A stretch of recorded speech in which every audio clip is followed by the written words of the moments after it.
discover the island."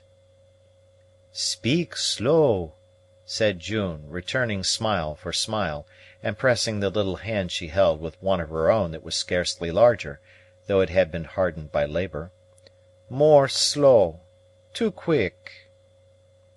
Mabel repeated her questions, endeavoring to repress the impetuosity of her feelings, and she succeeded in speaking so distinctly as to be understood. "June, friend," returned the Indian woman. "I believe you, June. From my soul I believe you. What has this to do with your visit?" "Friend come to see friend," answered June, again smiling openly in the other's face. "There is some other reason, June, else you would never run this risk, and alone. You are alone, June." "June with you, no one else. June come alone, paddle canoe." "I hope so. I think so. Nay, I know so. You would not be treacherous with me, June." "What treacherous?" "You would not betray me, would not give me to the French, to the Iroquois, to Arrowhead." June shook her head earnestly. "You would not sell my scalp." Here June passed her arm fondly around the slender waist of Mabel, and pressed her to her heart with a tenderness and affection that brought tears into the eyes of our heroine. It was done in the fond caressing manner of a woman, and it was scarcely possible that it should not obtain credit for sincerity with a young and ingenuous person of the same sex. Mabel returned the pressure, and then held the other off at the length of her arm, looked her steadily in the face, and continued her inquiries. "If June has something to tell her friend, let her speak plainly," she said. "My ears are open." "June 'fraid Arrowhead kill her." "But Arrowhead will never know it." Mabel's blood mounted to her temples as she said this, for she felt that she was urging a wife to be treacherous to her husband. "That is, Mabel will not tell him." "He bury tomahawk in June's head." "That must never be, dear June. I would rather you should say no more than run this risk." "Blockhouse good place to sleep, good place to stay." "Do you mean that I may save my life by keeping in the blockhouse, June? Surely Arrowhead will not hurt you for telling me that. He cannot wish me any great harm, for I never injured him." "Arrowhead wish no harm to handsome pale face," returned June, averting her face; and though she always spoke in the soft, gentle voice of an Indian girl, now permitting its notes to fall so low as to cause them to sound melancholy and timid. "Arrowhead love pale face girl." Mabel blushed, she knew not why, and for a moment her questions were repressed by a feeling of inherent delicacy. But it was necessary to know more, for her apprehensions had been keenly awakened, and she resumed her inquiries. "Arrowhead can have no reason to love or to hate me," she said. "Is he near you?" "Husband always near wife here," said June, laying her hand on her heart. "Excellent creature! But tell me, June, ought I to keep in the blockhouse to-day, this morning, now?" "Blockhouse very good, good for women. Blockhouse got no scalp."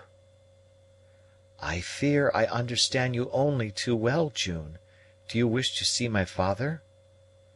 "No here, gone away." "You cannot know that, June.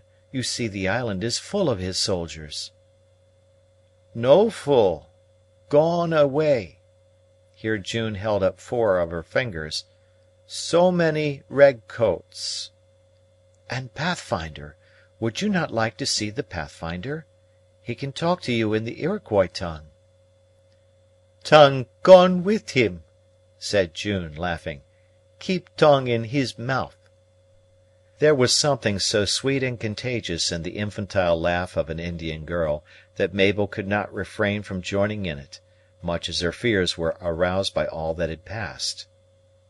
"You appear to know, or to think you know, all about us, June. But if Pathfinder be gone, Eau douce can speak French too.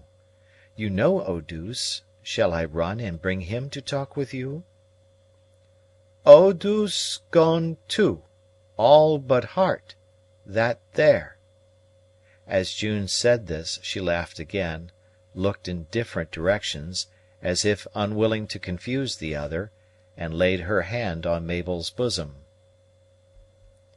Our heroine had often heard of the wonderful sagacity of the Indians, and of the surprising manner in which they noted all things, while they appeared to regard none; but she was scarcely prepared for the direction the discourse had so singularly taken.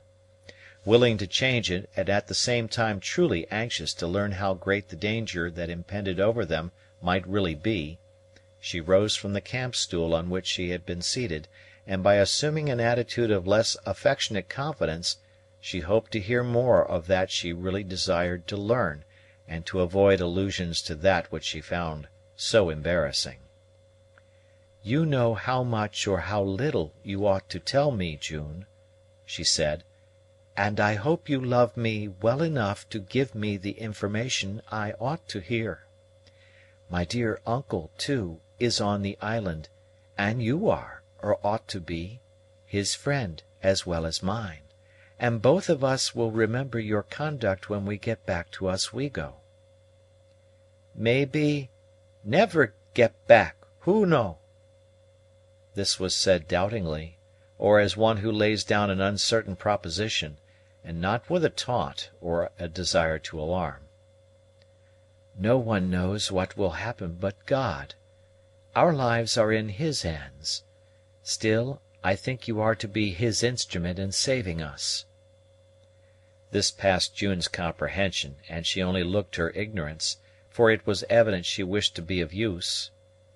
"Blockhouse very good," she repeated, as soon as her countenance ceased to express uncertainty, laying strong emphasis on the last two words. "Well, I understand this, June, and will sleep in it to-night. Of course I am to tell my uncle what you have said?" The dew of June started, and she discovered a very manifest uneasiness at the interrogatory. "No, no, no, no," she answered, with a volubility and vehemence that was imitated from the French of the Canadas. "No good to tell Saltwater. He much talk and long tongue. Thinks woods all water. Understand noting. Tell Arrowhead, and June die." "You do my dear uncle injustice, for he would be as little likely to betray you as any one." "No understand. Saltwater got tongue, but no eyes, no ears, no nose, nothing but tongue, tongue, tongue." Although Mabel did not exactly coincide in this opinion, she saw that Cap had not the confidence of the young Indian woman, and that it was idle to expect she would consent to his being admitted to their interview. "You appear to think you know our situation pretty well, June," Mabel continued. "Have you been on the island before this visit?" "Just come." "How then do you know that what you say is true? My father, the Pathfinder, and Eau douce may all be here within sound of my voice, if I choose to call them." "All gone," said June positively, smiling good humoredly at the same time. "Nay, this is more than you can say, certainly, not having been over the island to examine it." "Got good eyes. See boat with men go away. See ship with Eau douce." "Then you have been some time watching us. I think, however, you have not counted them that remain." June laughed, held up her 4 fingers again, and then pointed to her 2 thumbs, Passing a finger over the last, she repeated the words